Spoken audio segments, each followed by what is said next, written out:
Hello there, this is my review of a LEGO Star Wars set 75386 Paz Vizsla and Moff Gideon Battle. This set comes with 289 pieces, 4 minifigures and a price of £35 or $40. Now, with that said, let's get into the minifigures. The first minifigure I want to talk about is Paz Vizsla. He has some very detailed foot and leg printing, which looks quite accurate to the in-universe character.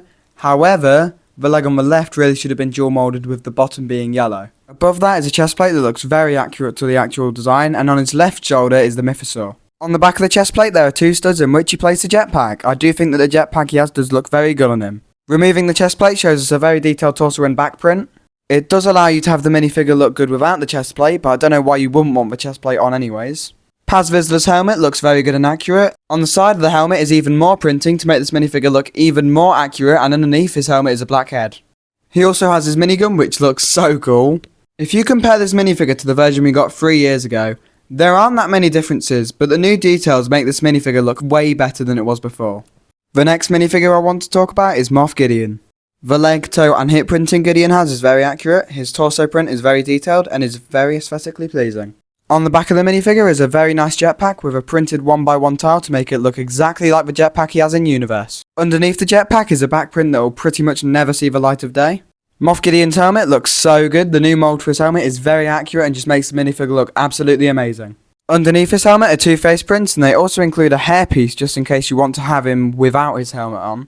This minifigure is almost a 10 out of 10, he's just missing his cape. If they can include Gideon's helmet and hair, why can't they include his jetpack and cape? The final minifigures I want to talk about are the Imperial Praetorian Guards. The printing from the hips down looks very good, the torso and the back print also look very nice and is very accurate to the Praetorian Guards. I do wish that they had some shoulder padding, I think it would have made them look much cooler.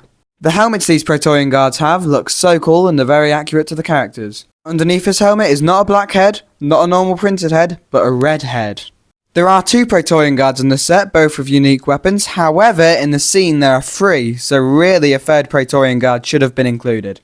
Now that we're done talking about the minifigures, let's talk about the build. Aesthetics wise, I think the build looks really good. I also think it looks very clean and polished, like there's barely any studs showing. At the top of the build, there is this very nice looking turret in which you can place a minifigure down to pilot it. The cannons on this turret are some nicely integrated stud shooters. They do work. Underneath the turret is some storage for some extra studs and Moff Gideon's hair. Turning the build around, underneath the turret is a small command centre with a stickered control panel with a light cruiser on it. There's also this clip to the side of it which can hold a weapon. Behind the door is some floor space where you can place some minifigures. This is what it looks like with minifigures behind the door at a front angle.